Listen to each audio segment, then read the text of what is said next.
আমাদের আজকের পাঠ্যপ্রবন্ধ রবীন্দ্রনাথ ঠাকুরের একাধ্বনি। হঠাৎ গৃহপালিত ময়ূরের ডাক শুনিয়া আমার বন্ধু বলিয়া উঠিলেন, আমি ওই ময়ূরের ডাক সহ্য করতে পারি না। কবিরা কেকারবকে কেন যে তাহাদের কাব্যে স্থান দিয়াছেন বুঝিবার জো নাই।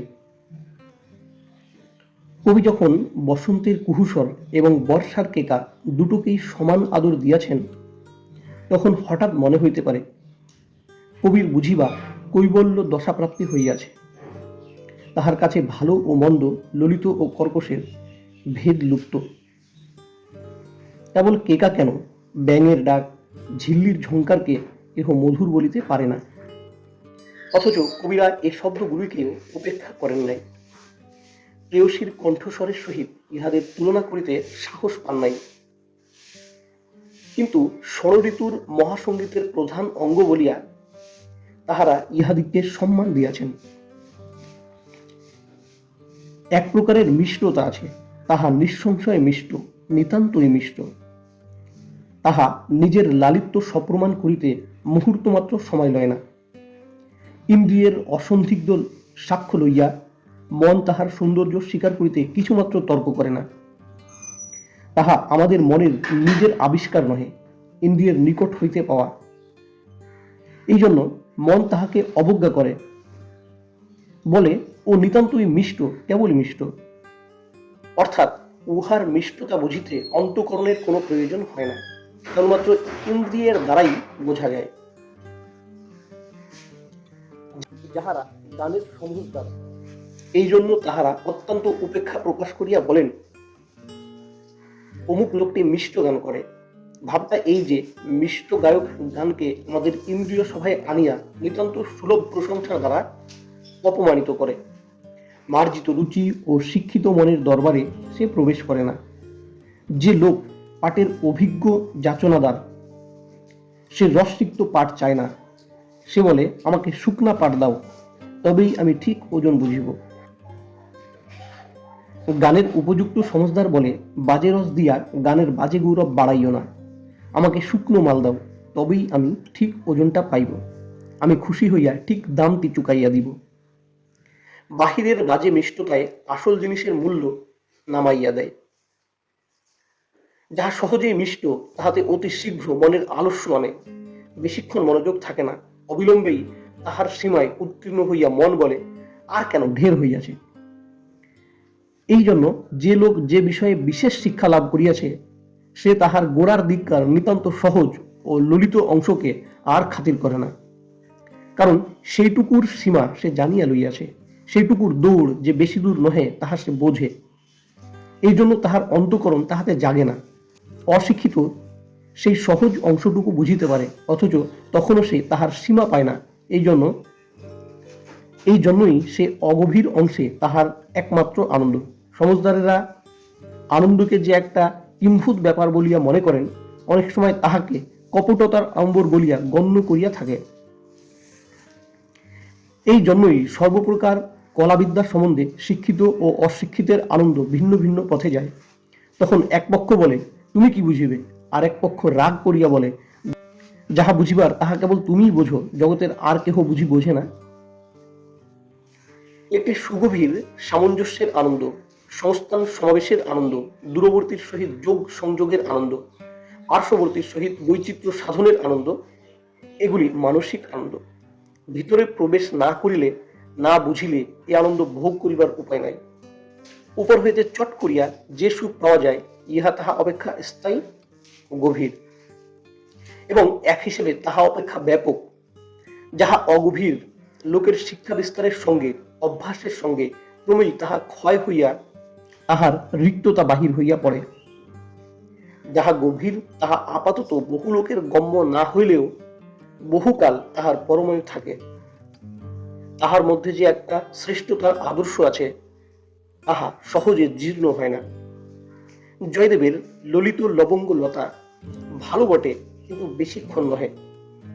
ইন্দ্রিয় তাহাকে মন মহারাজের কাছে নিবেদন করে, মন তাহাকে একবার স্পর্শ করিয়েই দেখিয়া দেয়। তখন তাহা ইন্দ্রিয়ের ভোগেই শেষ হইয়া যায়। ললিত লবঙ্গলতার পার্শ্বে কুমার সম্ভবের একটা শ্লোক ধরিয়া দেখা যাক।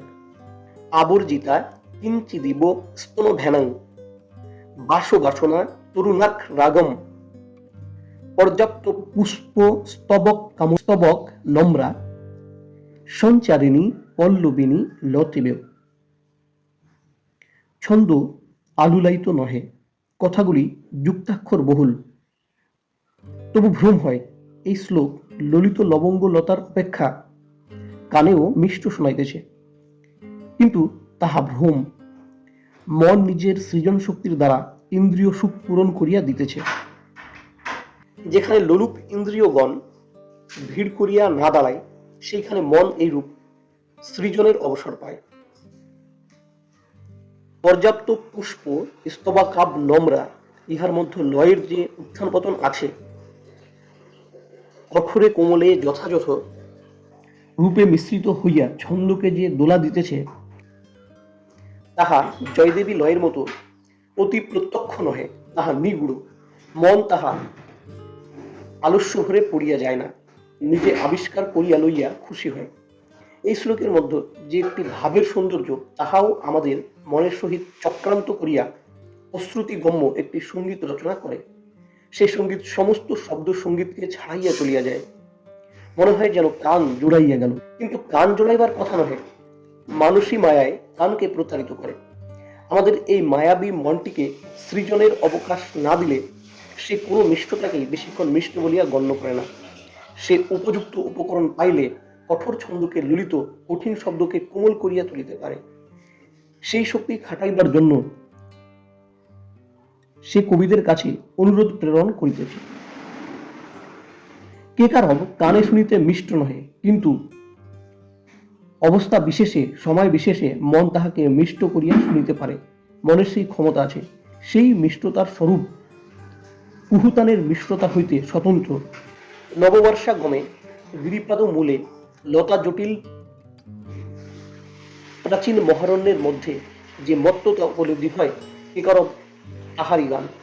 আষাঢ়ের শ্যামায়মান তমালতালি বনের দ্বিগুণতর ঘনায়িত অন্ধকারে মাতৃস্তন্য পিপাসু ঊর্ধ্ববাহু শত সহস্র শিশুর মতো অগণ্য শাখা প্রশাখার আন্দোলিত মর্মমুখর মহল্লাসের মধ্য রহিয়া রহিয়া কেকা তার স্বরে যে একটি ক্যাংশাক্রং কারধ্বনি উত্থিত করে, তাহাতে প্রবীণ বনস্পতি মণ্ডলীর মধ্য আরণ্য মহোৎসবের প্রাণ জাগিয়া ওঠে। কবির কেকারব সেই বর্ষার গান। কান তাহার মাধুর্য জানে না, মনই জানে। সেই জন্য মন তাহাকে অধিক মুগ্ধ করে। মন তাহার সঙ্গে আরও অনেকখানি পায়। সমস্ত মেঘাবৃত্ত আকাশ, ছায়াবৃত্ত অরণ্য, নীলমাচ্ছন্ন গিরিশিখর, বিপুল মূঢ় প্রকৃতির অব্যক্ত অন্ধ আনন্দরাশি। বিরহিণীর বিরহ বেদনার সঙ্গে কবির কেকারব এই জন্যই জড়িত। তাহা শ্রুতিমধুর বলিয়া পথিক বন্ধুকে ব্যাকুল করে না, তাহা সমস্ত বর্ষার মর্মোদ্ঘাটন করিয়া দেয়। নরনারীর প্রেমের মধ্যে একটি অত্যন্ত আদিম প্রাথমিক ভাব আছে, তাহা বহিঃপ্রকৃতির অত্যন্ত নিকটবর্তী, তাহা জলস্থল আকাশের গায়ে গায়ে সংলগ্ন। ষড়ঋতুর আপন পুষ্প পর্যায়ের সঙ্গে সঙ্গে এই প্রেমকে নানা রঙে রাঙাইয়া দিয়া যায়, যাহাতে পল্লবকে স্পন্দিত, নদীকে তরঙ্গায়িত, শস্য শীর্ষকে হিল্লোলিত করে, তাহা ইহাকে অপূর্ব চাঞ্চল্যে আন্দোলিত করিয়া থাকে। পূর্ণিমার কোটাল ইহাকে স্ফীত করে এবং সন্ধ্যাব্রের রক্তিমায় ইহাকে লজ্জামণ্ডিত বধূবেশ পরাইয়া দেয়। এক একটি ঋতু যখন আপন সোনার কাঠি লইয়া প্রেমকে স্পর্শ করে, তখন সে রোমাঞ্চক কলেবরে না জাগিয়া থাকিতে পারে না। সে অরণ্যের পুষ্প পল্লবীর মতো প্রকৃতির নিগূঢ় স্পর্শ ধানী। সেজন্য যৌবনা বেশ বিধুর কালিদাস ৬ ঋতুর ৬ তারে নরনারীর প্রেম কি কি সুরে বাজিতে থাকে তাহাই বর্ণনা করিয়াছেন। তিনি বুঝিয়াছেন জগতের ঋতু আবর্তনের সর্বপ্রধান কাজ প্রেম জাগানো, ফুল ফুটানো প্রভৃতি। অন্য সমস্তই তাহার অনুষঙ্গিক। তাই যে কেকারব বর্ষা ঋতুর নিখাদ সুর, তাহার আঘাত বিরহ বেদনার ঠিক উপরে গিয়া পড়ে। বিদ্যাপতি লিখিয়াছেন, মত্ত দাদুরি ডাক ডাহুকি ফাটি যাওয়াত ছাতিয়া। এই ব্যাঙের ডাক নববর্ষার মত্ত ভাবের সঙ্গে নহে, ঘনবর্ষার নিবিড় ভাবের সঙ্গে বড় চমৎকার খাপ খাইয়াছে। মেঘের মধ্যে আজ কোনো বর্ণ বৈচিত্র্য নাই, স্তর বিন্যাস নাই, সচির কোনো প্রাচীর কিঙ্করী আকাশের প্রাঙ্গণ মেঘ দিয়া সমান করিয়া লেপিয়া দিয়াছে। সমস্তই কৃষ্ণ ধূসর বর্ণ। নানা শস্য বিচিত্রা পৃথিবীর উপরে উজ্জ্বল আলোকের তুলিকা পড়ে নাই বলিয়া বৈচিত্র্য ফুটিয়া ওঠে নাই। ধানের কোমল মসৃণ সবুজ, পাটের গাঢ় বর্ণ এবং ইক্ষুর হরিদ্রাভ একটি বিশ্বব্যাপী কালিমায় মিশিয়ে আসে। বাতাস নাই, আসন্ন বৃষ্টির আশঙ্কায় পঙ্কিল পথে লোক বাহির হয় নাই। মাঠে বহুদিন পূর্বে ক্ষেতের কাজ সমাপ্ত শেষ হইয়া গেছে। পুকুরে পুকুরে পাড়ির সামনে জল। এইরূপ জ্যোতির্হীন, গতিহীন, কর্মহীন, বৈচিত্র্যহীন, কালিমা লিপ্ত একাকারের দিনে ব্যাঙের ডাক ঠিক সুরটি লাগাইয়া থাকে। তাহার সুর ওই বর্ণহীন মেঘের মতো, ওই দীপ্তিশূন্য আলোকের মতো নিস্তব্ধ নিবিড় বর্ষাকে ব্যক্ত করিয়া দিতেছে। বর্ষার গণ্ডিকে আরো যেন ঘন করিয়া চারিদিকে টানিয়া দিতেছে। তাহার নীরবতার অপেক্ষাও একঘেয়ে, তাহার নিভৃত কোলাহল। ইহার সঙ্গে ঝিল্লি রব ভালোরূপ মেশে, কারণ যেমন মেঘ যেমন ছায়া, তেমনি ঝিল্লি রব আরও একটা আচ্ছাদন বিশেষ।